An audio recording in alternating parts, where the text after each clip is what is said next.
क्या वास्तु सार्वभौमिक सिद्धांत है? आप किसी भी धर्म के हैं, ये जानवरों पे भी, पक्षियों पे भी, इंसानों पे भी, सबके ऊपर समान रूप से असर करता है। स्वास्तिक का निशान तो हिंदू रवायतों से जुड़ा हुआ है ना, तो बाकी धर्म वाला उसे एक्सेप्ट क्यों करेगा? सर मूर्ख हैं वो लोग, मूर्ख हैं वो लोग जो धर्म की बात वास्तु से जोड़ते हैं। तो हम काम करना छोड़ देते हैं, वास्तु के सहारे बैठते हैं। यस, आप सिर्फ वास्तु के भरोसे बैठ जाइए, सर आपको काम भी देगा, आपकी फैक्ट्री भी लगवाएगा, आपका सब कुछ कर देगा वास्तु। अगर वास्तु खराब है, सब कुछ खत्म कर देगा, फिर आप भाग दौड़ मचाते रहिए ना, कुछ नहीं होगा, सब बर्बाद हो जाएगा। हम चैलेंज करते हैं बंद फैक्ट्री को चलाने की। आपकी बंद पड़ी है ना, सालों से बंद पड़ी है, लाओ हम चला देंगे। सोशल मीडिया पे अगर ऐसी बातें हम करते हैं तो लोग यकीन नहीं करते। आप इस्तेमाल कीजिए, फिर विश्वास कीजिए कि जो ये मानते हैं कि सब कर्म होते हैं, वास्तु कुछ नहीं होता। मैं एक घर बताता हूँ, उसमें आके जरा सोना शुरू कर दीजिए, 1 महीने में समझ आ जाएगी कि कर्म क्या होता है और वास्तु क्या होता है। वास्तु एक्सपर्ट कहते हैं कि भाई माना कि ईस्ट फेसिंग का घर तुम्हारे लिए ठीक है, लेकिन मेरा ड्रीम हाउस तो वेस्ट फेसिंग का है, तो मैं क्या करूं? और अगर कहीं पीछे जुड़ा हुआ मकान मिल गया आपको साउथ में, तो आपकी लॉटरी है सर, सीधी। मतलब संभाल नहीं सकते पैसा, इतना पैसा। क्या कुछ ऐसी टिप्स हैं कि माना मैं फ्लैट ले रहा हूं तो ये 3 बड़ी बातें मुझे ध्यान रखनी है, और मैं अगर घर बना रहा हूं तो फिर मुझे ये 3 बड़ी बातें याद रखनी है? अगर आप फ्लैट ले रहे हैं, मल्टी स्टोरी में ले रहे हैं, तो साउथ सदर्न जोन में आपका डोर होना चाहिए। ये वास्तु हमारे जीवन को कंट्रोल करता है या बैलेंस करता है? आप वास्तु ठीक कर लीजिए, आप खराब कर्म कर ही नहीं सकते, मेरी गारंटी है, आपसे होगा ही नहीं। बेसिक वास्तु दोष दिखाई देते हैं जो बहुत कॉमन है, क्योंकि जिसने नॉर्थ फेसिंग लिया उसका साउथ ओपन हो गया और बर्बाद हो गया। साउथ में बेसमेंट है, वो शख्स खत्म हो गया। कहते जी रात को भगवान जी आए थे मेरे पास और मुझे उन्होंने बोला कि महेश गुप्ता तुम्हारा फ्लैट ठीक कर सकता है। सर मंदिर और भगवान दोनों आपके कॉन्सेप्ट से अलग हैं। अब लोग आप ही को भगवान बनाने लग गए। मैं अंधविश्वास के अगेंस्ट हूँ, मैं आपकी आस्था के अगेंस्ट नहीं। वो जो प्रेग्नेंट लेडीज होती हैं, उनको तो बिल्कुल भी ये काम नहीं करना चाहिए। क्या काम सर? काली की मूर्ति है हमारे यहाँ, जीभ निकली हुई है, 6 हाथ, और हाथ में उन्होंने बड़े सारे शस्त्र लिए हुए। इस तरीके की भयावह स्थिति को प्रेग्नेंट लेडी को बिल्कुल भी देखना है, उसकी उपासना नहीं करनी चाहिए। सर आपको लगता है कि बदलते हुए समय के साथ वास्तु को भी अपने में कुछ अपडेशन करना जरूरी है? जब तक ये दुनिया है, जब तक ये ब्रह्मांड चल रहा है, वास्तु चलता रहेगा, वास्तु बदलता रहेगा। वो सबसे बड़ा मिथक क्या है वास्तु का? ये वेरी करता है, ये डिपेंड करता है कि आपका जो कंसल्टेंट है वो कृष्ण है या शकुनी। वास्तु का एक नियम जो किस्मत बदल दे। आप अपना नॉर्थ खुला रखिए। वास्तु जरूरत है या विकल्प है? जहाँ साउथ में शमशान घाट होते हैं, वहाँ पे जो डेथ रेट है उस कॉलोनी का और उसका वो बढ़ जाता है। अगर उत्तर पूर्व में जगह ना हो तो क्या उत्तर पश्चिम में मैं तिजोरी रख सकता हूँ? घर की तस्वीर लगा दें नॉर्थ में और उसके सामने कोई गुल्लक रखते हैं पैसे की, उसमें रोज 1 रुपए का सिक्का डालते रहें। नॉर्थ ईस्ट में बेडरूम है और बाथरूम है, क्या ये ठीक है? अगर मैरिड हैं तो सर सुबह उठते इनके झगड़े शुरू हो जाते हैं।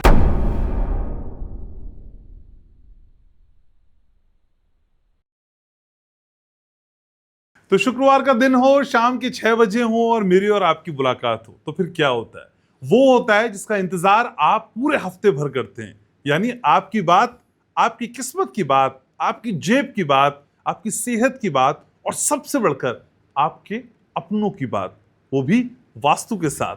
ये सब कुछ होता है वास्तु ग्लोबल के इस शानदार पॉडकास्ट में। मैं हूं आपके साथ घनश्याम उपाध्याय, और ये सारी बातें हमारे साथ करते हैं वास्तु ग्लोबल के फाउंडर और world famous vastu expert doctor Mahesh Gupta. Doctor Mahesh, स्वागत है आपका। कैसे हैं सर? बहुत बढ़िया सर, कई तरह के सवाल हमारे पास लगातार आते हैं। कुछ फौरी राहत चाहते हैं, कुछ जड़ से समझना चाहते हैं, कुछ आपसे मिलना चाहते हैं, कुछ शिकायतें करते हैं, कुछ प्यार भी लुटाते हैं। लेकिन इस बीच सर एक सवाल जो है वो ये कि क्या वास्तु और वास्तु से जुड़ी हुई चीजें सिर्फ हिंदू धर्म से संबंधित है, या फिर एक ये सार्वभौमिक सिद्धांत है जो हम सबको पालन करना चाहिए? सर, वास्तु से धर्म का कोई लेना देना नहीं है। अच्छा। आप किसी भी धर्म के हैं, किसी भी योनि में हैं, ये जानवरों पे भी, पक्षियों पे भी, इंसानों पे भी, सबके ऊपर समान रूप से असर करता है। इसको कोई लेना देना नहीं है।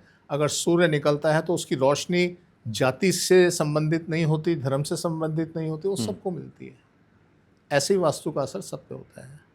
और मैं समझता हूँ हमारे क्लाइंट जो हैं वो हर धर्म के क्लाइंट हमारे पास हैं। वो मोहम्मडन्स भी हैं, वो हिंदू भी हैं, वो जैन भी हैं, सिख भी हैं, ईसाई भी हैं, हर धर्म के लोग हमारे पास हैं और सबको ट्रीट करते हैं, हम सब इसको समझते हैं।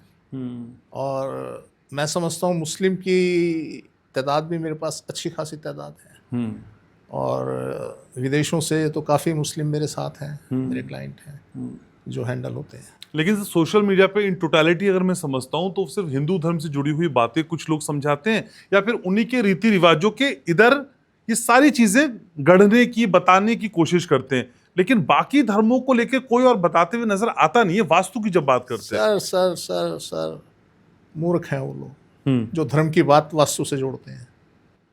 ये सिर्फ बात करता है जीव की, ऑब्जेक्ट की, वस्तु की। इसे कोई लेना देना आपकी जाति धर्म से कुछ नहीं है।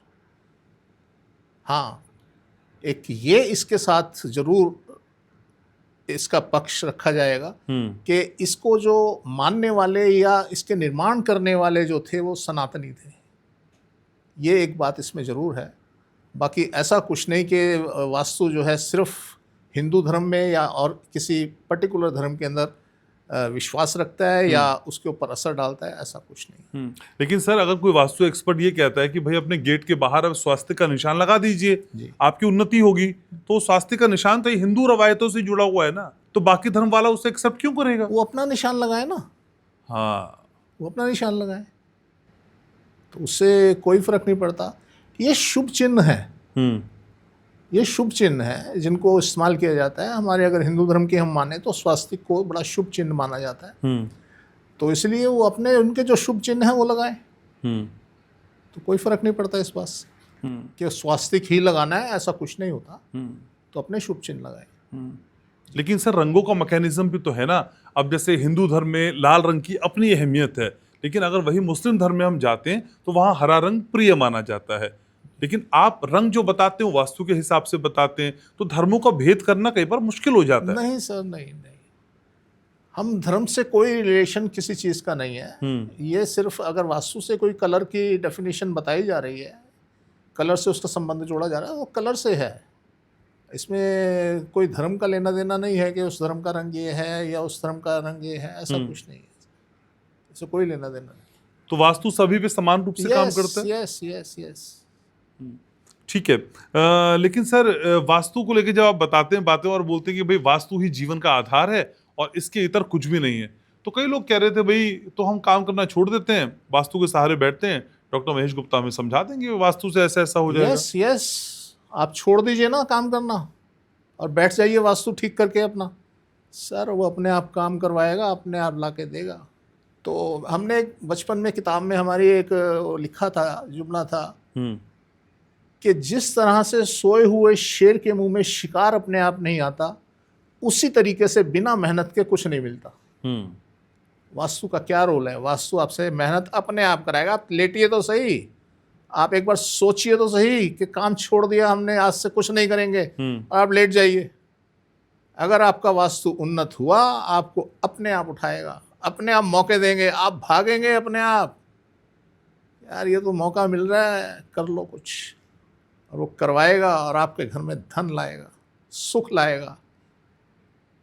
तो इसलिए सर सही वास्तु, यस, छोड़ के तो देखिए एक बार काम, कैसे आपको काम की तरफ धकेलता है, कैसे आपके पास धन की वर्षा करता है।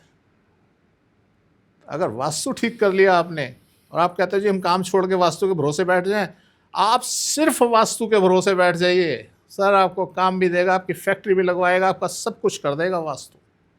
इतनी ताकत है सही वास्तु में।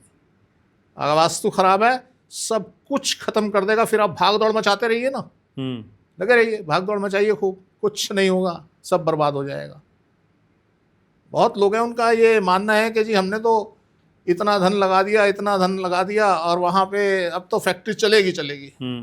उसके बाद पता चलता है वो साल भर भी नहीं चली और बंद हो गई, डूब गई। तो कहाँ गया वो धन, कहाँ गई उनकी ताकत और कहाँ गई उनकी नॉलेज? सर हमारे पास बड़े सारे केस आते हैं और हम चैलेंज करते हैं बंद फैक्ट्री को चलाने की। आपकी बंद पड़ी है ना, सालों से बंद पड़ी है, लाओ हम चला देंगे। तो इसलिए सर ये ऐसा विज्ञान है कि अगर आपने कुछ नहीं करना, आप बैठिए ना घर में, अंबार लगा देगा अपने आप आपका वास्तु।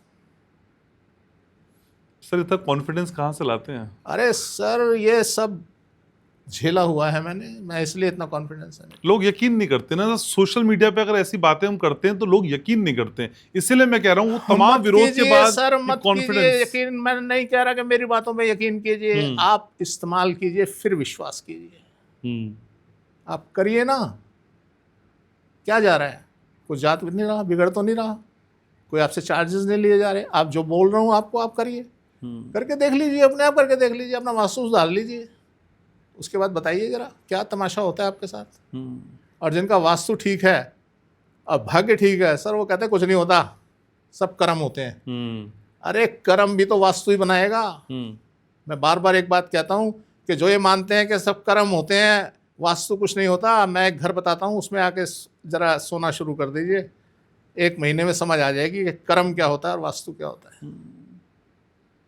तो सर मैंने किताबें कम पढ़ी हैं और अनुभव ज़्यादा लिया है, तो इसलिए मैं इतना ठोक बजा के बात करता हूँ, इतने कॉन्फिडेंस से बात करता हूँ। मुझे पता है ये करेंगे तो ये डेफिनेटली होगा। जब आप बॉम्बे के रास्ते पे गाड़ी डालेंगे, बॉम्बे तो अल्टीमेटली पहुंचेंगे, बनिस्बत इसके कोई बीच में आपको भटकाने वाला ना मिल जाएगा, ये बॉम्बे इधर नहीं इधर है। आपने उसकी बात मानी नहीं और आप भटक गए। तो वास्तु जीपीएस है हमारा। यस यस, आपकी जिंदगी का जीपीएस है सर, बदल देगा लाइफ। लेकिन सर आपका तो हालांकि बहुत अनुभव है, लेकिन मैं जितना समझ रहा हूँ सर, ये पिछले कुछ ही सालों से वास्तु वास्तु वास्तु होने लगा है सर। उससे पहले तो वास्तु वास्तु कोई बोलता नहीं था इतना। नहीं सर, मैंने देखिए ना, मैंने 73 में सीखा, हाँ 77 से अप्लाई करना शुरू किया, तो उस टाइम भी थे, हाँ कम थे, रेशियो कम थी, और बढ़ती है, हर चीज़ की रेशियो बढ़ती है, अल्टीमेटली बढ़ती है। अभी क्या है, वास्तु लोग कॉन्शियस हुए, परिवार बढ़ने लगे, जनसंख्या बढ़ी, तो आप समझ लीजिए कॉम्प्लिकेशंस बढ़ी लाइफ के अंदर। जब कॉम्प्लिकेशन बढ़ी तो लोग भागने लगे, यार ये क्या हो रहा है हमारे साथ, तो रास्ता ढूंढने लगे। जब रास्ता ढूंढने लगे तो लोग बताने लग गए भाई वास्तु की वजह से हो रहा है, वो सही या गलत उसको चेंज कराने लग गए। अब परिवर्तन हुए या नहीं हुए तो लोग अल्टीमेटली कॉन्शियस होने लग गए, यार ये क्या हो रहा है, मैं सक्षम हूँ, मेरे पास सब कुछ है, मेरे पास इतना धन था वो बर्बाद हो गया, मेरी सेहत बर्बाद हो गई, सब कुछ हो गया, ये क्या हो रहा है। तो जब कहते हैं आवश्यकता आविष्कार की जननी है, तो जब उनको ज़रूरत पड़ी ना इन चीज़ों की कि यार इसको देखूँ ये है क्या, तो अल्टीमेटली वो वास्तु के पीछे भागे। आपका इलाज भी तभी सक्सेसफुल होगा जब आपका वास्तु ठीक होगा, डॉक्टर भी तभी मिलेगा जब आपका वास्तु ठीक होगा। तो इसलिए सर ये मैं समझता हूँ दुनिया में अगर कोई चीज़ है, कोई विधा है, तो वो वास्तु है। नहीं सर, मैं तो ये चाहता हूँ ना इलाज करने की आवश्यकता ही ना पड़े। हाँ नहीं पड़ेगी ना सर, आप पहले ही अपना इलाज कर लीजिए ना, अपना वास्तु ठीक कर लीजिए, इलाज की जरूरत ही नहीं पड़ेगी, कोई जरूरत नहीं पड़ेगी। ठीक है, तो सर कई लोग कहते हैं कि ठीक है हम वास्तु की बात मानते हैं, वास्तु एक्सपर्ट की भी बात मानते हैं, लेकिन वास्तु एक्सपर्ट कहते हैं कि भाई माना कि ईस्ट फेसिंग का घर तुम्हारे लिए ठीक है, लेकिन मेरा ड्रीम हाउस तो वेस्ट फेसिंग का है, तो मैं क्या करूं, घर लूं पसंद का या जो वास्तु कह रहा है उसके हिसाब से लूं? अगर आपका ड्रीम हाउस वेस्ट फेसिंग का है तो हो सकता है वेस्ट फेसिंग आपके लिए सूटेबल हो, वही घर आपका आपके लिए करोड़पति बनाने की मशीन हो। जब तक उसको पूरा नहीं देखा जाएगा तब तक नहीं बताया जा सकता। ऐसा कुछ नहीं, मैं अक्सर आपने सुना होगा मैं साउथ फेसिंग हाउस की बहुत पैरवी करता हूँ कि आप अगर फ्लैट लेना है आपने मल्टी स्टोरी में, साउथ फेसिंग लीजिए। तो इसी तरीके से अगर आप वेस्ट फेसिंग भी लेते हैं वो भी अच्छा फ्लैट हो सकता है। उसके अंदर सिर्फ ये है क्योंकि आपका साउथ ओपन हो जाता है वेस्ट फेसिंग में, वो एक तकलीफ दह स्थिति जरूर हो सकती है। अदरवाइज हम ये नहीं कह सकते कि वेस्ट फेसिंग खराब होता है, वो भी अच्छा हो सकता है। लेकिन सर नट शेल में हालांकि बहुत सारी बातें आप समझाते हैं, लेकिन क्या कुछ ऐसी टिप्स हैं कि माना मैं फ्लैट ले रहा हूं तो ये 3 बड़ी बातें मुझे ध्यान रखनी है, और मैं अगर घर बना रहा हूं तो फिर मुझे ये 3 बड़ी बातें याद रखनी है? अगर आप फ्लैट ले रहे हैं, मल्टी स्टोरी में ले रहे हैं, तो साउथ सदर्न जोन में आपका डोर होना चाहिए, एंट्रेंस डोर। ओके। आपकी किचन आप देखें कि बिल्कुल गेट के पास ना हो, सदर्न जोन में किचन ना हो। और दूसरा, एक रूम आपका, एक बेडरूम सदर्न जोन में जरूर। ये 3 बातें आप ध्यान रख लीजिए, आपको आगे बढ़ने से रोक नहीं सकता। दुनिया में कोई पैदा नहीं हुआ जो आपको आगे बढ़ने से रोक, फ्लैट लेते वक्त। यस। और अगर आप मकान बना रहे हैं, आप एक हाउस बना रहे हैं, तो कोशिश कीजिए नॉर्थ ईस्ट फेसिंग, नॉर्थ और ईस्ट फेसिंग, इस तरीके की अवस्थाएं उसमें मिल जाए आपको प्लॉट के अंदर। उस प्लॉट के ऊपर मकान बहुत बढ़िया बनेगा। अगर आप ईस्ट से या नॉर्थ फेसिंग लेंगे तो बहुत बढ़िया हाउस बनता है। तो आपको तब उस पे जाना चाहिए। लेकिन सर दिशाएं तो वही है, तो वास्तु ये सोचता है अच्छा अब ये फ्लैट लिया है तो मैं ऐसा असर करूंगा, अच्छा इसका अपना घर है तो मैं ऐसा असर करूंगा। दिशाएं तो वही है सर, आदमी भी वही है, फिर आप ये फ्लैट और घर में ये भेद क्यों करते हैं? सर क्या होता है, जब आप फ्लैट लेते हैं ना, हाँ आपने नॉर्थ फेसिंग फ्लैट लिया, ठीक है। जब नॉर्थ फेसिंग फ्लैट लिया तो आपका नॉर्थ बंद हो गया, वहाँ आपकी लिफ्ट लॉबी होगी, वहाँ पे आपका छोटा सा डोर लगा होगा, और नॉर्थ के अंदर और सारी चीज़ें आपकी किचन आ जाएगी और सारी चीज़ें आ जाएंगी। तो वहाँ पे क्या हुआ, आपकी जो नॉर्थ से एनर्जी आनी थी वो बंद हो गई। अच्छा। अब वो एनर्जी कहाँ पे, खुला एरिया कहाँ है आपका, साउथ। साउथ क्या है, एनर्जी जाने का रास्ता। जो एनर्जी जाने का रास्ता है, तो क्या हुआ, आपका आने का रास्ता तो आपने बंद कर दिया और जाने के रास्ते खोल दिए। अब हम दूसरी पोजीशन पे आते हैं, घर बनाना है, आपने घर बनाया, हम कहते हैं अब नॉर्थ फेसिंग लो। अब हम क्या करेंगे उसमें, जब घर बनाएंगे आपका नॉर्थ फेसिंग, आपने घर बनाया, नॉर्थ में आपकी एंट्रेंस, नॉर्थ में खुला लॉन, नॉर्थ ईस्ट में पार्किंग, सारी चीज़ें नॉर्थ ईस्ट में आ गई। और साउथ के अंदर हम क्या करेंगे, उसको पीछे खिड़की वॉल और थोड़ा सा सहन दे देंगे, छुट्टी खत्म। वेस्ट भी आपका ऐसे ही बंद रहेगा। और अगर कहीं पीछे जुड़ा हुआ मकान मिल गया आपको साउथ में, तो आपकी लॉटरी है सर, सीधी सी। हाँ, आप मतलब संभाल नहीं सकते पैसा, इतना पैसा आ जाएगा, इतना धन आपके पास आ सकता है। तो ऐसी अवस्था आ जाती है। तो सर ये वास्तु हमारे जीवन को कंट्रोल करता है या बैलेंस करता है? दोनों चीज़ें करता है। अगर कंट्रोल करेगा तभी तो बैलेंस करेगा। नहीं सर, दोनों अलग अलग चीजें हैं ना। कैसे, बताइए। सर वास्तु कंट्रोल कर रहा है और वो करा रहा है जो हम करना भी नहीं चाह रहे या जो हम करना चाह रहे हैं। और बैलेंस वो है जो हमारे जीवन में सार्थकता लाता है। यस, खराब वास्तु आपको खत्म कर देगा, आप जैसे कंट्रोल करने की बात कर रहे हैं, वही मैं कह रहा हूँ आपसे। और अच्छा वास्तु आपको बैलेंस कर देगा। आप ऐसे समझ लीजिए, अल्टीमेटली वास्तु ही सब कुछ कर रहा है। आप कंट्रोल या बैलेंस कुछ भी कह लीजिए।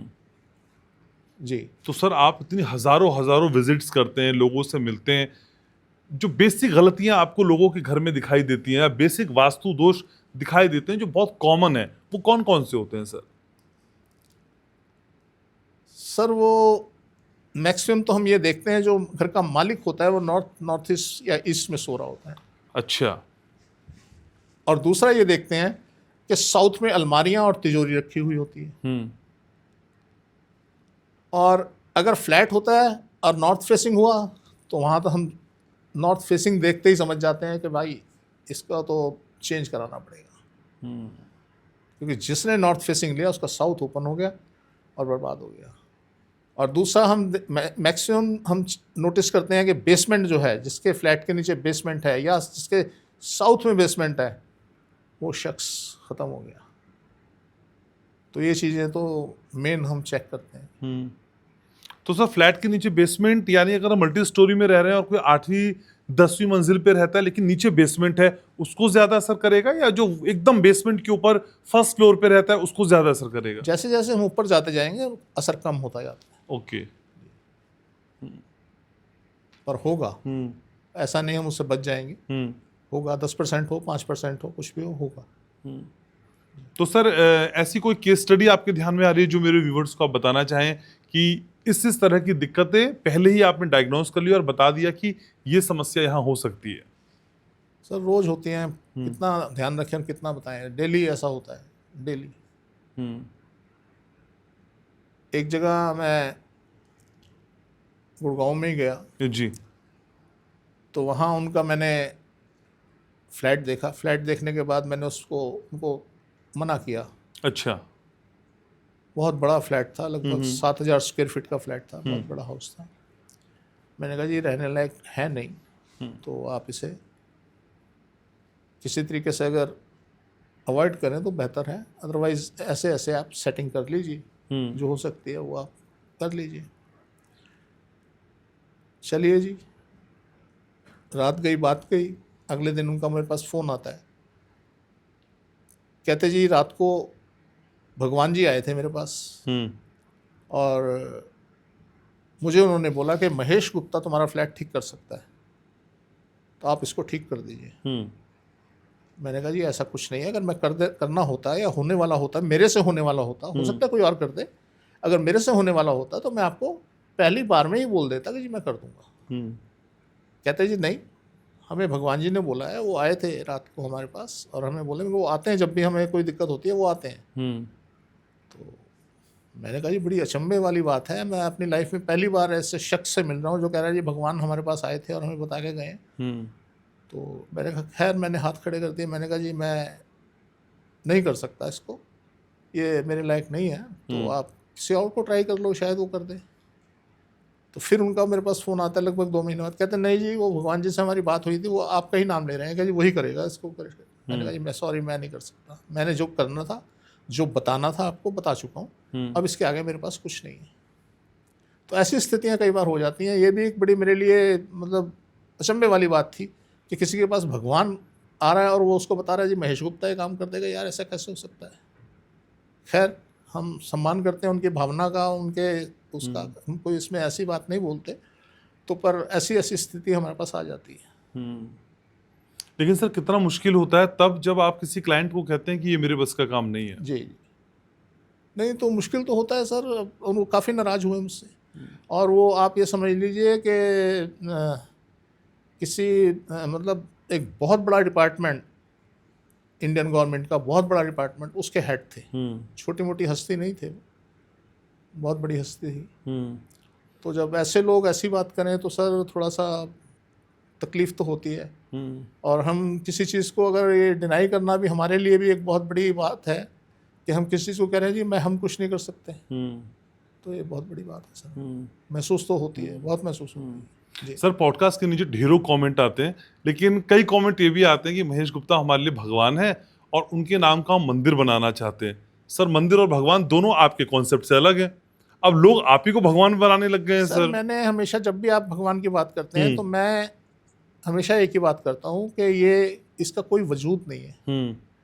हम मान लेते हैं किसी को भगवान, भगवान का निर्माण हमने किया है, हमारा निर्माण भगवान ने नहीं किया। तो हम जो अंधविश्वास में जी रहे हैं ना जी, हम उसके अगेंस्ट हैं, मैं उसके अगेंस्ट हूँ, मैं अंधविश्वास के अगेंस्ट हूँ, मैं आपकी आस्था के अगेंस्ट नहीं हूँ। आप जो मर्जी सोचिए ना, आप कुछ भी सोच सकते हैं। अब लोगों ने अमिताभ बच्चन के मंदिर बनाए, लोगों ने और बड़े सारे सेलिब्रिटी थे जिनको उन्होंने एज भगवान पूजना शुरू किया। तो करें सर, जिसकी जो इच्छा है वो कर सकते हैं ना। आज हम एक मूर्ति बनाते हैं, कोई भी XYZ कोई एक मूर्ति बनाई, हम उसे भगवान मान के हम पूजना शुरू कर देते हैं। यस, पूजन। और देखिए मजे की बात ये, हम क्या करते हैं, हम बड़ी कुरूप बड़ी अजीब अजीब, किसी के 6 हाथ, किसी के 10 हाथ, किसी के 10 मुंह, किसी का कुछ, किसी का कुछ, हम उसकी पूजा करते हैं। और पूजा करने का मतलब क्या होता है, हम उस स्वरूप को अपने अंदर ढाल रहे हैं। और लेडीज़ को, जो प्रेग्नेंट लेडीज होती हैं, उनको तो बिल्कुल भी ये काम नहीं करना चाहिए। क्या काम सर? कि आप किसी ऐसी स्वरूप की, ऐसी मूर्ति की उपासना करें जो ऑड हो। मान लीजिए काली की मूर्ति है हमारे यहाँ, जीभ निकली हुई है, 6 हाथ, और हाथ में उन्होंने बड़े सारे शस्त्र लिए हुए, एक खोपड़ी कटी हुई उन्होंने अपने हाथ में ली हुई। तो इस तरीके की भयावह स्थिति को प्रेग्नेंट लेडी को बिल्कुल भी देखना या उसकी उपासना नहीं करनी चाहिए। और भी बड़ी सारी मूर्तियां हैं, किसी अजीब अजीब से, मुंह इतना बड़ा, शरीर छोटा, या सिर्फ कटा हुआ चेहरा। तो बड़ी अजीब अजीब सी स्थितियां हैं जिनकी हम उपासना करते हैं यार। तो ऐसा स्वरूप हम इस तरीके से, हम कैसे उसको अपने में मर्ज कर सकते हैं। और जब हम ध्यान करते हैं किसी भी चीज़ का, आप अगर धन का ध्यान करेंगे तो धन आएगा, आप अगर स्वरूप का ध्यान करेंगे स्वरूप आएगा, आप जिस चीज़ का ध्यान करेंगे वो आएगा ना। मेडिटेशन है ये। आप जिस चीज़ की उपासना करेंगे, जिस चीज़ को इनवाइट करेंगे, आना लाजमी है, लेटर और सुनर, कभी ना कभी आपके पास जरूर आएगी। तो हम इसलिए कहते हैं बढ़िया बढ़िया चित्र लगाइए, धन का चित्र लगाइए अपने यहाँ, और देखिए ना, रोज कुछ भी मत कीजिए, रोज देखिए, धीरे धीरे आपके अंतरात्मा में उतरना शुरू हो जाएगा, और वो आपका मैग्नेट बनना शुरू हो जाएगा और आना शुरू हो जाएगा। हो सकता है 50 साल बाद आएगा जरूर, हो सकता है 50 दिन बाद आ जाए। तो इसलिए जिस चीज़ को हम नित्य प्रति देखेंगे, उसकी उपासना करेंगे, उसको लाइक करेंगे, आएगा जरूर। आप किसी को भी चाहते हैं जीवन में, किसी को भी, हम्म XYZ किसी को भी चाहते हैं, आप लगाइए ना उसका चित्र अपने पास, हम्म आप देखिए परिवर्तन। हम रोज़ देखते हैं, जैसे हम वर्चुअल वास्तु बोलते हैं, हम रोज़ देखते हैं। लोग यहाँ लगवा देते हैं, हम चित्र लगा देते हैं जी, वो कहता है जी मेरे भाई मेरे साथ ऐसी हरकत करता है, मेरा फोटो लगा। और मुश्किल से हफ्ते 10 दिन के बाद फ़ोन आ जाता है कि जी भाई से बात हुई और वो अब धीरे धीरे चेंज होने शुरू हो गया, उसकी मिसेज भी चेंज होनी शुरू हो गई, ऐसा हो गया वैसा हो गया, तो रिजल्ट आते हैं। तो इसके पीछे जो विज्ञान है, जो साइंस काम करता है, वो आपका माइंड है। आपका दिमाग जब एक तरफ आकर्षित होना शुरू कर जाएगा, उसको खींचेगा, आपके अंदर जो जुनून है वो खींचता है, तो आपके पास अल्टीमेटली आएगा। एक शख्स थे, उन्होंने कहा जी मेरा पैसा, एक बहुत बड़ा बिल्डर है, उसके पास मेरा पैसा फंसा हुआ है और वो हिसाब भी करने के लिए तैयार नहीं है, और अच्छा। ऐसा वैसा। मैंने उनसे पूछा, मैंने कहा क्या है, किस नाम से ये वो? तो मैंने ये जज कर लिया कि परेशानी बिल्डर में नहीं है, परेशानी इनमें है। अब मैंने कहा जी उनकी फ़ोटो है? कहते हैं हाँ जी। मैंने कहा इनकी फ़ोटो यहाँ लगा दो। उन्होंने वहाँ लगा दी। अब जिस डायरेक्शन में मैंने बोली, फ़ोटो लग गई। कुछ दिन बाद मेरे पास उनका फ़ोन आया, जिसका फ़ोन आया था वो कह रहा है जी आ जाओ एक बार हिसाब कर लेते हैं। अब उसको ये लगा कि मैंने उस शख्स को कुछ कर दिया, जादू टोना कर दिया उसके ऊपर, और वो शख्स का फ़ोन आ गया। मैंने कुछ नहीं किया सर। मैंने क्या किया, जो आपकी हाई एनर्जी थी उसकी लो एनर्जी थी, मैंने आपकी हाई एनर्जी को डाउन किया। उसकी फ़ोटो हाई एनर्जी जोन में लगा के मैंने आपकी एनर्जी को डाउन किया, और जैसे ही आपकी एनर्जी डाउन हुई वो कूल हो गया आपके लिए। उसका कॉल आ गया कि हाँ जी आ जाओ हम बैठ के बात करते हैं, और उसका पैसा वापस आया। तो किसी का एक्स वापस ना आ रहा हो तो एक्स आ जाएगा? आ जाएगा थोड़ा सा इसमें, मतलब कुछ मैंने कई बार बताया कि कई बार क्या होता है, हम ये समझते हैं पिछला पैसा वापस आ गया, वो पिछला नहीं आया होता, वो आज हमारे भाग्य में लिखा था इसलिए आ गया। तो दोनों चीज़ें होती हैं, आ भी सकता है और नहीं भी। तो उसका, क्योंकि मैं उनको बहुत समय से जानता था, उनके नेचर को जानता था, सब कुछ जानता था, तो मैं उन्हें ट्रीट कर पाया। हाँ। तो इसके लिए अब मेरे साथ जुड़ना पड़ेगा, आपको मेरे से मिलना पड़ेगा। मैं आपको पहले समझूंगा, आपका ऑपरेटर कौन है, आपको किस तरीके से काम करता है, फिर आपकी परेशानी को समझूंगा। एक थोड़ा लेंथी प्रोसेस हो जाता है। तो हर आदमी को मैं आपको ये नहीं कहूँगा यूट्यूब के ऊपर कि जी आप ऐसे ऐसे करने लग जाइए पैसा वापस आइए। आप करिए ज़रूर, पर उसकी एक डायरेक्शन होती है, आपके हिसाब से उसकी डायरेक्शन चूज़ की जाती है, तब आपको बताया जाता है कि उसका चित्र यहाँ लगाएं। ठीक है। तो आपका मंदिर अगर बन रहा हो तो कहाँ बनवाना है सर, कौन सी डायरेक्शन में? प्लीज सर मुझे बख्श दीजिए।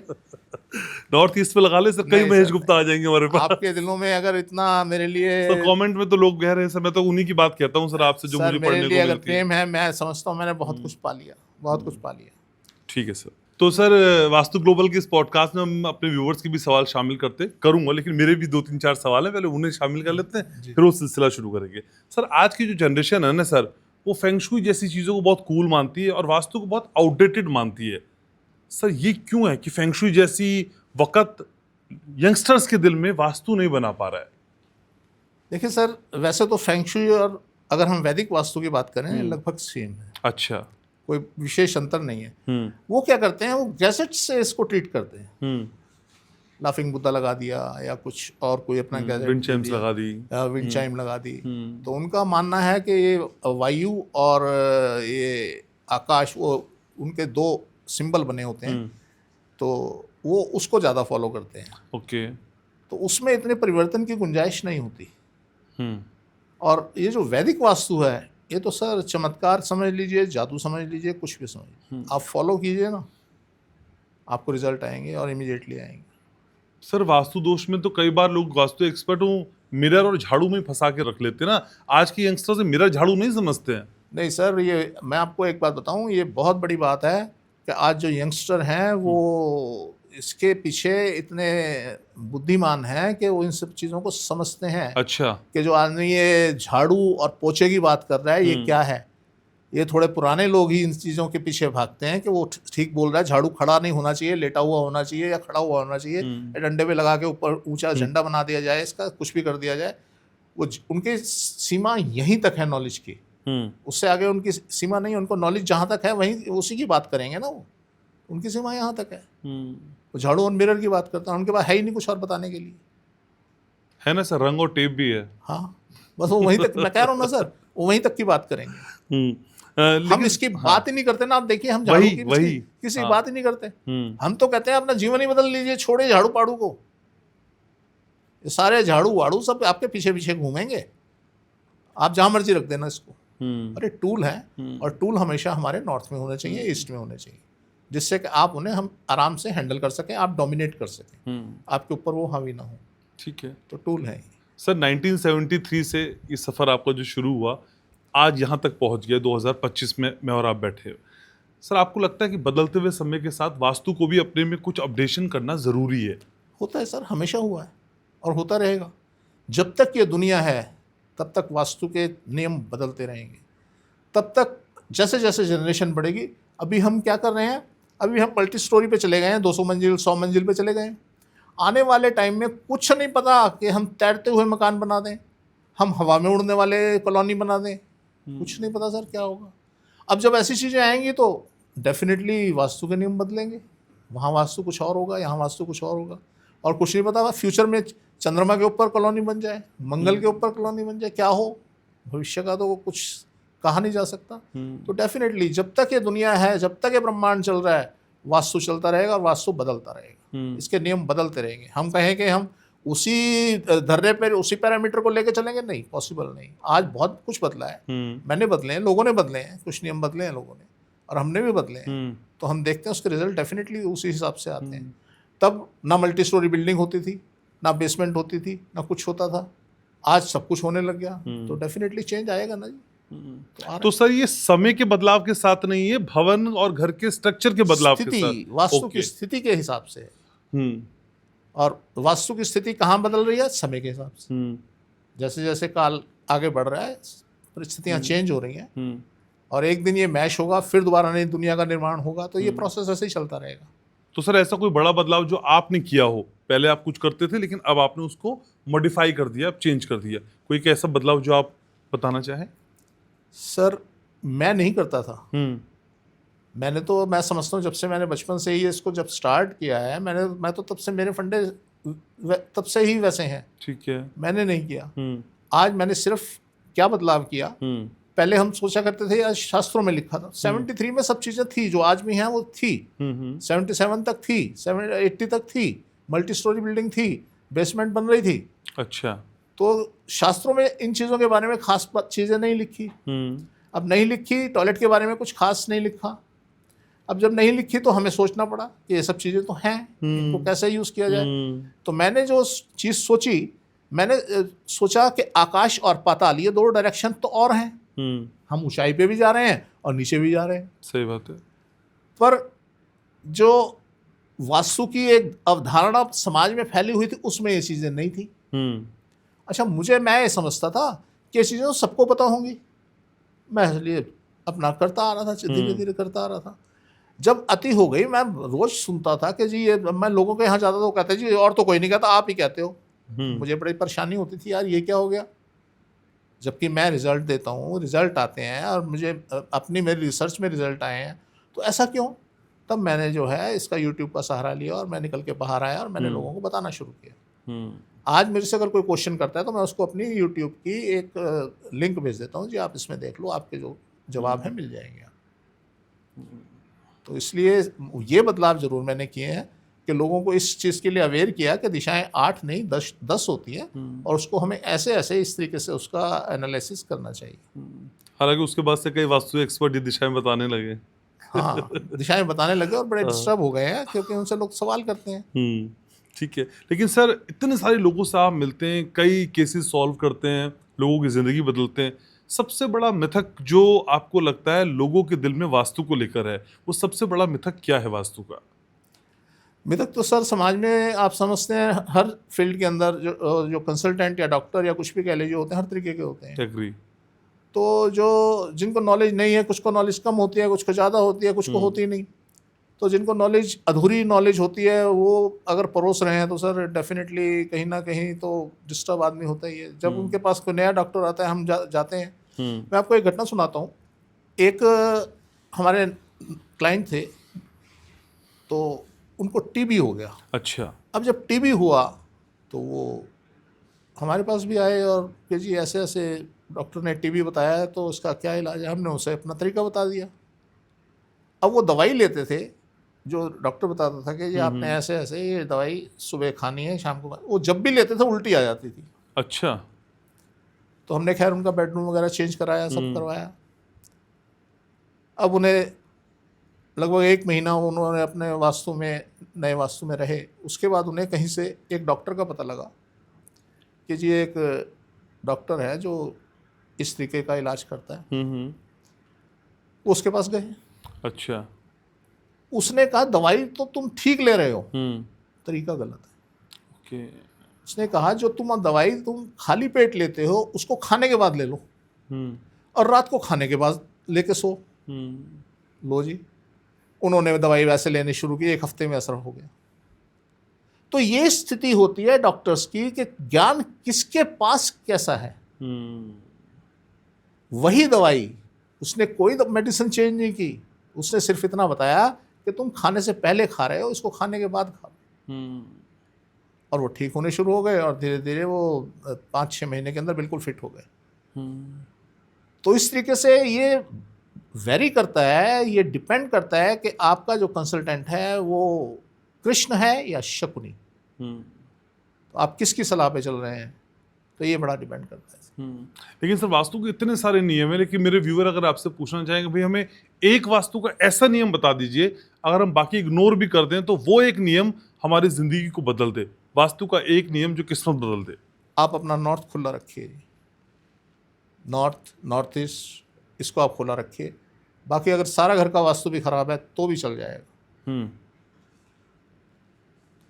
ठीक है, लेकिन डॉक्टर महेश अगर सारे वास्तु के नियम एकदम हम दुरुस्त कर दें, वास्तु के हिसाब से सारी चीजें सटीक हों जीवन में, जैसा आप कह रहे हैं या वास्तु शास्त्र कहता है उसके हिसाब से हम कर दें, और हमारे कर्म जो मर्जी हों, फिर भी चलेगा, बढ़िया रहेगा? बढ़िया रहेगा जी। आप कर्म कर ही नहीं सकते सर खराब। अगर आपने घर का वास्तु ठीक कर लिया, कोई ताकत नहीं जो आपको गलत रास्ते पे धकेल दे। हमें बहुत लोग मिलते हैं कि जी हमने तो आज तक किसी का बुरा नहीं किया, हमने ये नहीं किया, हमने वो नहीं किया, फिर भी हम दुखी। हम दुखी क्यों हैं? वो बहुत बुरा करते हैं लोगों का। मेरे को, मैं अगर किसी के लिए गलत कर रहा हूँ, मुझे अपने आप को थोड़ी पता लगेगा। तो मिरर बताएगा आपको कि आपकी शक्ल क्या है। तो इसलिए लोगों को भ्रम होता है कि हम किसी का गलत नहीं कर रहे, पर वो हर कदम पे गलत कर रहे होते हैं। और वो क्या होता है, उनका वास्तु खराब होता है। आप वास्तु ठीक कर लीजिए ना, आप बुरे कर्म करोगे ही नहीं, होंगे ही नहीं आपसे। जब बुरे कर्म नहीं होंगे तो क्या होगा, आपके जो प्रारब्ध कर्म थे वो भी बदल जाएंगे। अच्छा, पिछले कर्म भी वो भी बदल गए ना सर, सुख मिलना शुरू हो जाएगा। कहाँ गए वो कर्म? आपने कोई पाप कर्म किए थे, कहाँ गए? लोग कहते हैं भोगने पड़ते हैं, भोगने पड़ते हैं। अरे सर वास्तु ठीक करिए, बैठिए ना, हम देखते हैं कैसे भोगते हैं। आप वास्तु ठीक कर लीजिए, आपका प्रारब्ध भी बदल जाएगा, कुछ नहीं करना पड़ेगा आपको। तो सर मैं इसीलिए बार बार कहता हूँ कि अगर पाने की चाहत और खोने का डर ना होता तो ना भगवान होता और ना प्रेयर होती। हम सिर्फ इन 2 वजह से, हमें चाहत होती है कुछ पाने की और हमें डर होता है खोने का। सही बात, कि कहीं खो ना जाए। तो इसलिए आदमी जो है इस चीज़ के पीछे भागता है। तो आप वास्तु ठीक कर लीजिए, आप खराब कर्म कर ही नहीं सकते, मेरी गारंटी है आपसे होगा ही नहीं। आप जितना मर्जी चाह लेना कि मैं इसको गोली मार दूं, मैं इसको ये, सर आपको गुस्सा ही नहीं आएगा ना। पिछले वाले भी ठीक हो जाएंगे, पीछे वाले। ठीक है। तो सर वास्तु जरूरत है या विकल्प है? जरूरत है सर। किस चीज़ का विकल्प ना, किस चीज़ का विकल्प? ये तो जरूरत है आपकी। आपने अगर जिंदा रहना है तो आपने सांस लेना है, सांस लेना है तो आपको हवा चाहिए, वायु चाहिए, कहाँ से लोगे? इसीलिए सर वास्तु जो विकल्प नहीं है, जरूरत है। जरूरत है सर। ठीक है, और ऐसी ही ज़रूरत हमारे व्यूअर्स हमारे लिए हैं और हम उनके लिए, और आप तो खासकर मंदिर बन रहे हैं सर आपके। तो व्यूअर्स के सर क्वेश्चन शामिल करते हैं। सर GM रोहतक कह रहे हैं हरियाणा से हूं, और नमस्ते आपको। अगर उत्तर पूर्व में जगह ना हो तो क्या उत्तर पश्चिम में मैं तिजोरी रख सकता हूं? नहीं, बिल्कुल नहीं। आप मत रखिए ना तिजोरी, एक छोटा सा डब्बा स्टेनलेस स्टील का चमकता हुआ या मिट्टी की गुल्लक, कहीं नॉर्थ में इतनी जगह तो मिल जाएगी। भाई आप बड़ी तिजोरी मत रखिए, आप मौका तो बनाइए कि वो घर बदलें, और वहां से आपको एक घर, दो घर, तीन घर आप बनाइए तो सही। एक छोटे से घर की, चाहे तो कोई उसका टॉय ले आए, घर बना हुआ हो, या घर की तस्वीर लगा दें नॉर्थ में, और उसके सामने कोई गुल्लक रखते हैं पैसे की, ओके। उसमें रोज एक रुपए का सिक्का डालते रहें, तो आप देखिए तो सही सर, आपका घर ही बदल जाएगा ना। आपको घर बनाने के ये नॉर्थ से नॉर्थ वेस्ट में जाने की जरूरत नहीं पड़ेगी। रखिए ना फिर तिजोरी, भरिए साली। ठीक है सर। अंकित खुराना का सवाल है सर कि हमने एक प्लॉट लिया है जो उत्तर दिशा की ओर है। हमारे प्लॉट के पीछे 2 गलियों को छोड़कर तीसरी गली में शमशान घाट है। क्या इसका असर हमारे प्लॉट पर पड़ेगा? देखिए वैसे तो आपसे उत्तर में है, तो कोई ऐसे खास विशेष असर पड़ने वाला नहीं है। और वैसे मैं आपको बता दूं, ये हमारे जीवन की प्रक्रिया है। ये अगर साउथ में होता है ना, तो ये हमें ग्रैब करता है और खींचता है, और वहाँ डेथ रेट बढ़ जाता है। अच्छा। अब आपके नॉर्थ में है तो कोई आपको घबराने डरने की ज़रूरत नहीं है। वैसे मैं आपको एक बात बताऊं, एक फैक्ट्री थी, कोई 7-8 एकड़ की फैक्ट्री, बहुत बड़ी फैक्ट्री थी। तो उनके फैक्ट्री के बराबर में शमशान घाट था। अच्छा। तो हमें बुलाया गया कि जी शमशान घाट है और फैक्ट्री में आज 1 महीने का रसद रह गया है। बहुत बड़ी फैक्ट्री थी वो, शायद ये कुछ थ्रेड वगैरह बनाते थे, धागा बनाते थे। तो 1 महीने का रसद रह गया, और 1 महीने के बाद ये फैक्ट्री हमें बंद करनी पड़ेगी। और शायद आदमी भी उनके यहाँ 1000 से ऊपर आदमी काम करता था। तो खैर हमने उसका तो कुछ नहीं किया, शमशान घाट का। हमने क्या किया, उनके ईस्ट में, उनके ईस्ट, क्योंकि वो वेस्ट में था शायद शमशान घाट, काफ़ी पुरानी बात हो गई।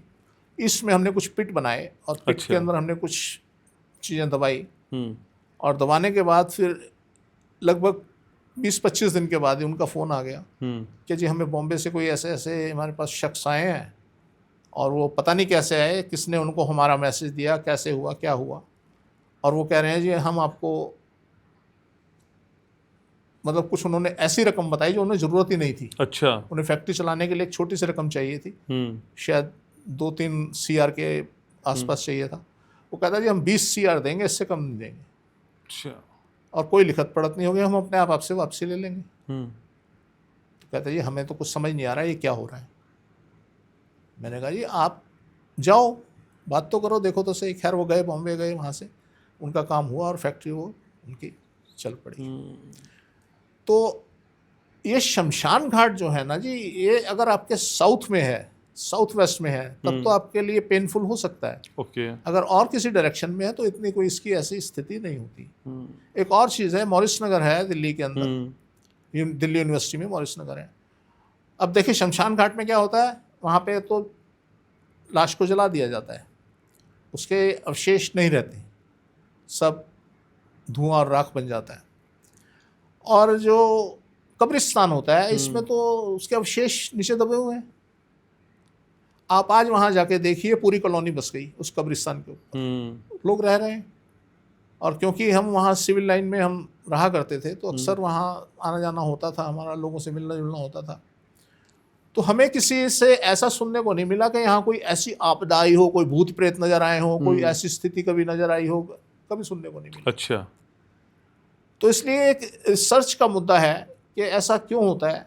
जबकि मैंने देखा जहाँ साउथ में शमशान घाट होते हैं, वहाँ पे जो डेथ रेट है उस कॉलोनी का और उसका, वो बढ़ जाता है।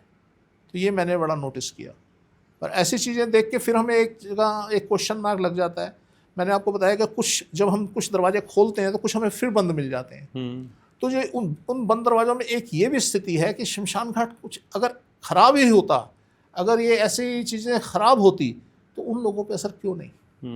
बड़े स्वस्थ हैं, और आपको वहाँ पे जगह नहीं मिलेगी सर। इतनी बड़ी कॉलोनी बन गई है, इतनी कीमती जगह है वहाँ। 3 लाख रुपए का रेट, 3-4 लाख रुपए का रेट चल रहा है जगह का। छोटे छोटे से झुग्गियाँ बना रखी कब्रिस्तान के ऊपर, कब्रिस्तान के। तो इसलिए ये बड़ी शोध का विषय है कि ऐसा क्यों, जी। ठीक है सर। अगला सवाल है वीरेंद्र राणा का। कह रहे हैं सर डॉक्टर को किस दिशा में बैठना चाहिए अपने क्लिनिक पर? अब इन्होंने ये नहीं बताया ना क्लिनिक का डायरेक्शन क्या है। नहीं, डॉक्टर के लिए पूछना चाहते हैं, क्लिनिक में कोई भी डायरेक्शन होगा, डॉक्टर किस दिशा में बैठे? नहीं सर, ऐसे नहीं। अच्छा। अगर आप ऐसा ही जानना चाहते हैं तो आप जो भी आपकी एंट्रेंस है, आप एंट्रेंस से लेफ्ट में बैठिए। ओके।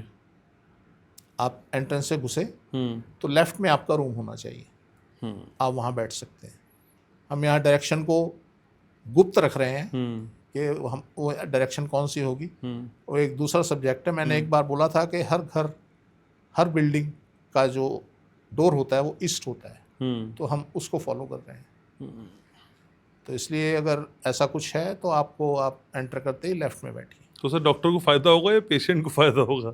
दोनों को होगा सर, सर तभी ये गाड़ी पेशेंट, चलेगी। सर पेशेंट की भीड़ लग गई तो फिर तो नुकसान हुआ ना, मतलब पेशेंट बीमार हो रहे हैं ज्यादा। नहीं नहीं नहीं नहीं, आप नहीं समझे, बात भीड़ लगने की नहीं है। बात ये है कि उनकी डॉक्टरी चलनी चाहिए और पेशेंट को फायदा होना चाहिए। अब भीड़ भी तभी लगती है जब उसको फायदा होता है। मैं एक बार पीतमपुरा से निकल रहा था, मैंने देखा बहुत बड़ी लंबी लाइन, उस टाइम कुछ वायरल शायद चल रहा था। अच्छा। बहुत बड़ी लाइन, और टाइम हो रहा था रात के 11:30-12 बजे का टाइम।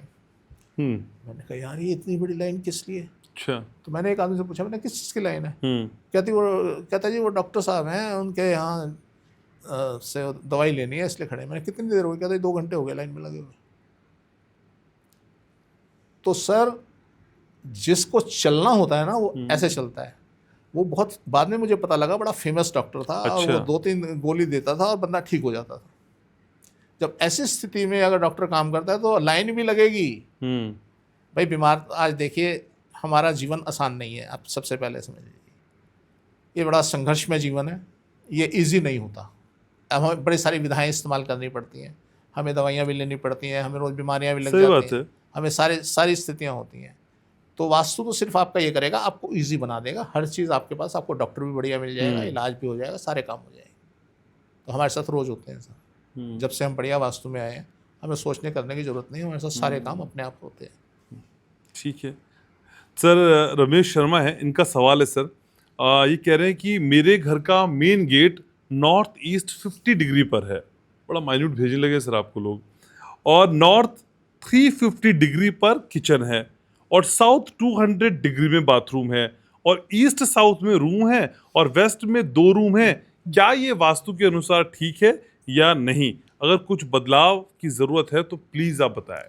दोबारा पढ़े। ठीक है सर, दोबारा से बता रहा हूँ सर। ये कह रहे हैं कि मेरे घर का main gate north east 50 degree पर है, एक पॉइंट। फिर कहते हैं कि नॉर्थ 350 डिग्री पर किचन है। फिर कहते हैं साउथ 200 डिग्री में बाथरूम है, और ईस्ट साउथ में रूम है, और वेस्ट में 2 रूम है। क्या ये वास्तु के अनुसार ठीक है? सर सब कुछ गलत है। अच्छा। इन्होंने बताया नॉर्थ में इनकी किचन है, और नॉर्थ ईस्ट में इनका एंट्रेंस डोर है, साउथ में बाथरूम है, साउथ में बाथरूम है, और ईस्ट साउथ में रूम है, कमरे ईस्ट साउथ में है। तो सिवाय एंट्रेंस के सब कुछ गलत है। अच्छा। तो इनका जो किचन होनी चाहिए थी वो ईस्ट में, ईस्टर्न जोन में होनी चाहिए थी, साउथ ईस्ट के अंदर। और इनका जो बाथरूम होना चाहिए था वो नॉर्थ वेस्ट में होना चाहिए था। और रूम इनके साउथ में होने चाहिए थे, जो साउथ ईस्ट बता रहे हैं, साउथ वेस्ट में होने चाहिए थे। तो लगभग सारी चीज़ें गलत हैं। इसमें जो जो सुधार कर सकें वो करें। और अगर इनका नॉर्थ ओपन है, नॉर्थ ईस्ट में जैसे बता रहे हैं कि एंट्रेंस गेट है, तो मैं समझता हूँ अगर ये फ्लैट नहीं है और ये हाउस बना हुआ है तो इनको परेशानियों का कम सामना करना पड़ रहा होगा। क्योंकि आधी से ज़्यादा चीज़ें तो वहाँ सेटल हो जाती हैं अगर आपका नॉर्थ ईस्ट ओपन है। तो आपकी आधी परेशानियाँ तो 50% तो ख़त्म हो जाती हैं, आपका वास्तु कितना ही ख़राब हो। तो अगर ऐसा है तो इनको कम परेशानियों का सामना करना पड़ रहा है। और अगर ऐसा नहीं है और वहाँ पे नॉर्थ ईस्ट में इनके कोई फ्लैट है और वहाँ पे लिफ्ट लॉबी है या और कुछ जीना है, कुछ है, तो वहाँ दिक्कत है। तो सर क्या जो मेन एंट्रेंस होता है उसकी डायरेक्शन के हिसाब से किचन बाथरूम रूम तय होते हैं, या सबके अपने स्पेसिफिक डायरेक्शंस हैं? दोनों चीज़ें होती हैं। अच्छा। दोनों चीज़ें होती हैं। देखिए, आपकी कुंडली ये बता देती है कि आपका घर क्या है। आपकी कुंडली आपके घर का नक्शा बता देती है। अब जब वो नक्शा बता रही है तो हमें ये समझ आ गई कि आपका जीवन ऐसे ऐसे चलता है। और ज्योतिषी बता देता है कि जी आपका जीवन ऐसे चल रहा है। तो हम वही कुंडली, जो सही कुंडली होगी वो आपके घर की बना देंगे ना। आपकी हर चीज़ आपकी कुंडली के हिसाब से सेटल कर देंगे। ठीक बात है। ठीक हो गया आपका। राजयोग बनते हैं कुंडली के अंदर, वही राजयोग आपके घर में बना देंगे ना। वही राजयोग आपके घर में बना देंगे। जितने सदस्य उस घर में रहेंगे वो राजयोग में जिएंगे ना। भाई एस्ट्रोलॉजर आपके बताता है बड़े राजयोग है जी आपके, तो कुंडली के अंदर बड़ा जबरदस्त सीन है। खाने को होते नहीं, खाने को रोटी है। तो वही चीज अगर आपके घर में बन जाएगी यार, आपके बारे न्यारे हो जाएंगे। अब राजयोग एस्ट्रोलॉजर बता तो रहा है पर उसको ऑपरेटर ही नहीं मिल पा रहा ना। वो आपके जीवन की घटनाएं नहीं बता पा रहा। राजयोग है।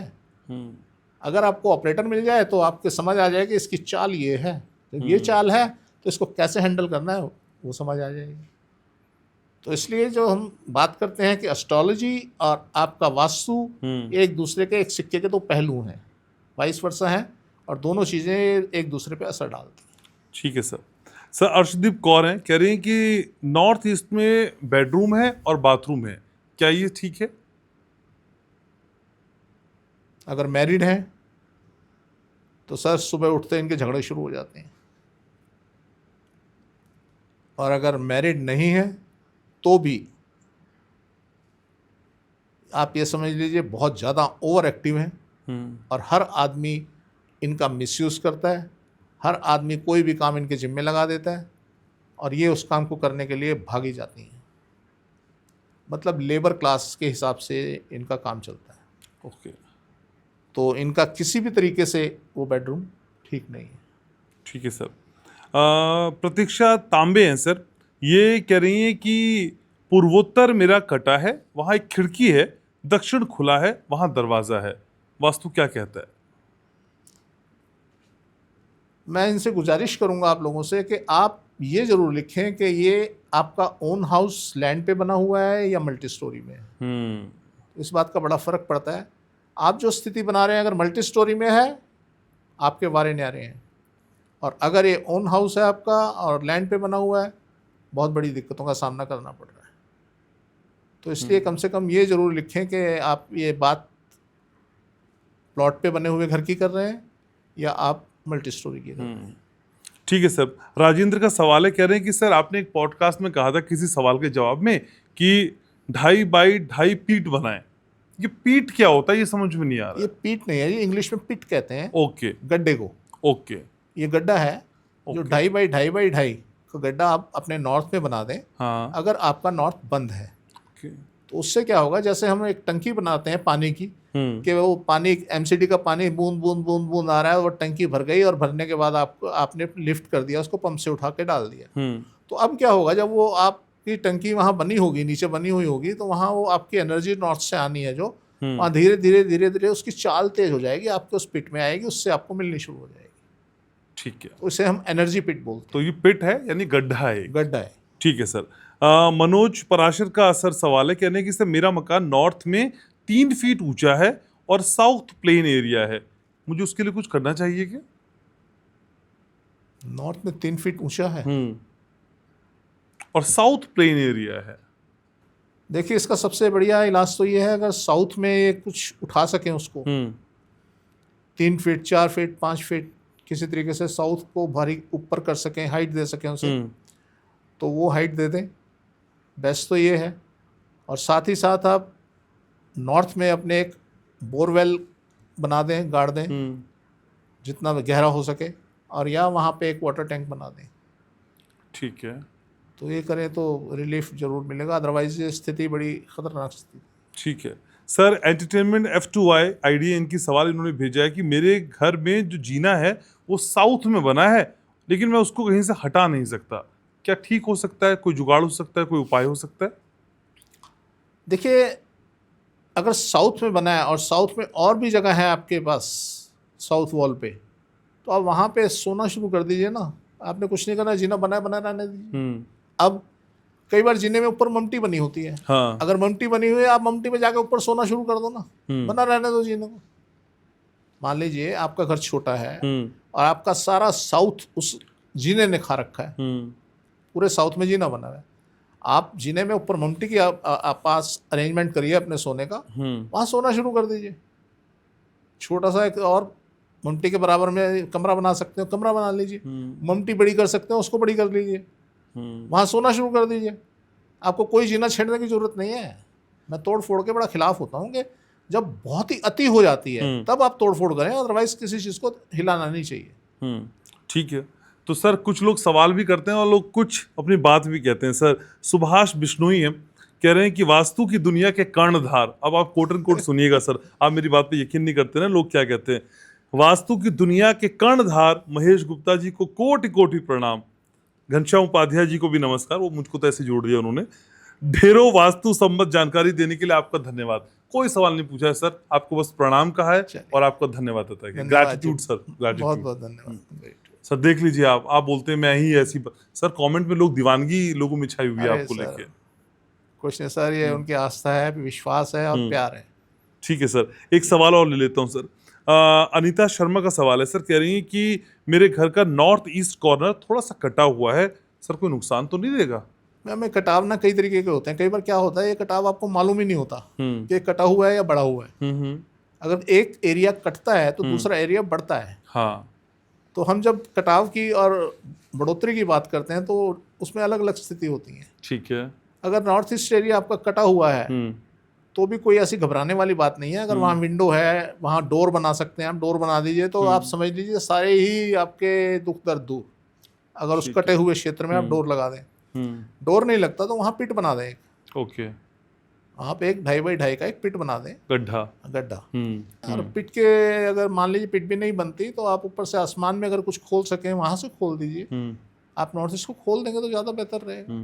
तो कुछ भी कर सकें उसमें देख लीजिए। मिरर लगा दीजिए उस वॉल पे, अगर कुछ नहीं हो सकता नॉर्थ ईस्ट वॉल पे मिरर लगा दीजिए। ठीक है सर, एक उपाय मैं बता दूं आपकी सहमति से। अगर कुछ भी समझ नहीं आ रहा है तो शुक्रवार को शाम 6 बजे हमारे साथ जुड़ जाए। जरूर। कुछ नहीं करना है, कोई फीस भी नहीं लगनी है, बस आप जुड़िए।